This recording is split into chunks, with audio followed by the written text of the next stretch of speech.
And SMinimose2 is talking about some of the things, some of his experiences leaving Sudan and coming to the United States with the support of Catholic Charities, and how he has, up to this point, been able to navigate many instances of his own education, and now he's a student at Tennessee State University. And of course, Simon, let's pick up at that by having you to continue our conversation here.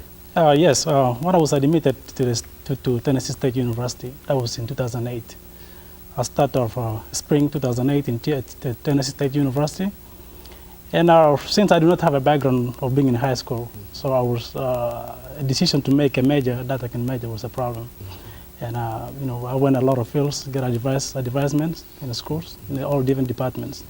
So I became interested in computer science. And I always ask myself, do I have background in programming? But give me a concept that when I was in elementary school, I usually like maths. So somebody gave me a concept that in computer science, there's math. So that's how I become, and I get myself in computer science. Now I'm majoring computer science at Tennessee State University. Yes, and due to the experiences, Sudan is a very large country in Africa. It's a very large country with a lot of problems. It's a lot of conflict, and since the independence of 1956, Sudan have never enjoyed any peace in the country, and this happened to the differences of ethnics between the Christian South and enemies, and the northern part of Sudan, which is dominated by the Muslims. And so this had been the main issue in Sudan. So, since it's about 50 years, people have been fighting a war and a lot of civil wars. And there's even a war in Darfur, the genocide, which is still happening now. I think you mentioned earlier that you received your primary education in Uganda. Is that right? Yes. And now, was that because you did not have did not find facilities that you could have attended in Sudan? Was that the general kind of way that people were educated who lived in Sudan?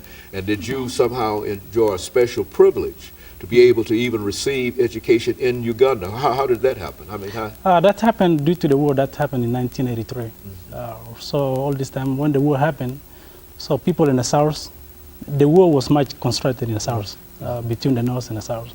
So we're not able to go to school in South Sudan. So then I came as a refugee to Uganda. That was in 1994. That's why I started my primary school. So I was there as being a refugee under the care of United Nations, High Commission for Refugee, which is UNHCR. So this is where I had my studies in Uganda until I completed my primary, due to the war in Sudan. Yes. So in a real sense, it's really difficult for young people in primary school to go to school in Sudan because of the war, and so they go to Uganda. How are they received in Uganda? Mostly people are received as being refugees since the war happened, like I said earlier, 1983. So there were no schools actually in the South. So people have to go to neighboring countries to get the quality of education that you needed. But there are some small schools in war towns, but mostly you maybe attend 2 days a week. You may not be able to complete the whole week in a school because the authorities being attacked in a camp. But it was recently, 2005, when the North and the South signed the CPA, which is called the Comprehensive Peace Agreement, that trying to transform Sudan from being authoritative government to a democratic nation, where through democratic transformation, where all the citizens have the application of rule of law and able to have enjoy the rights and to elect their leaders through democratic process. So the CP was signed in 2005, and by this time, so the people at least enjoy a war in less than 15 years, but there's still some classes, which is ethnic differences between the people, which is still happening in the South. But by this, since 2005, people were able to go to primary schools.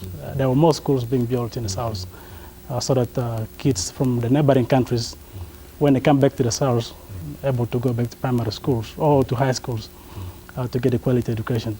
Do you find that when you talk to your fellow Sudanese around here and in other areas, that their information, their background is similar to yours in terms of their transition or their movement from Sudan to the United States of America?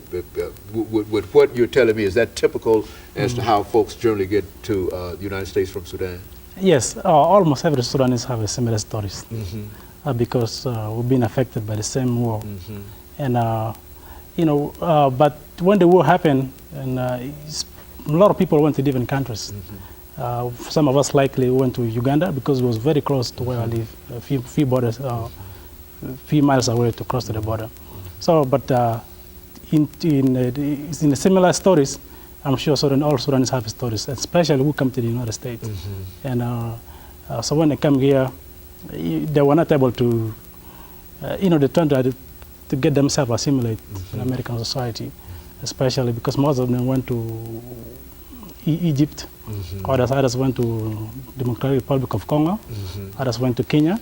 So when they all learn different languages, like people who went to Congo, they were able to learn French. But when they come to the United States, so it was difficulties for them to learn English. And people who went like to Egypt, Egypt exactly, Egypt and Ethiopia. So they all learn different languages. So the assimilation of languages become a problem within the Sudanese. But they're able to to adapt themselves easily in American life.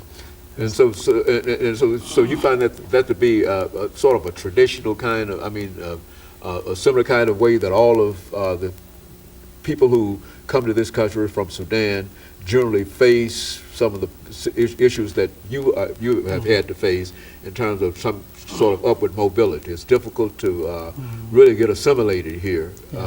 And as long as you're not assimilated, you really don't have an opportunity to enjoy many of the advantages. For example, being able to drive an automobile, own an automobile, etc.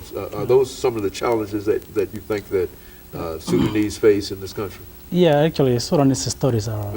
At times when you talk, you feel like you may drop tears. So it had been a very difficult situation. Okay, well, let's take this second commercial break, and we'll be back with our audience following this very, very short commercial break.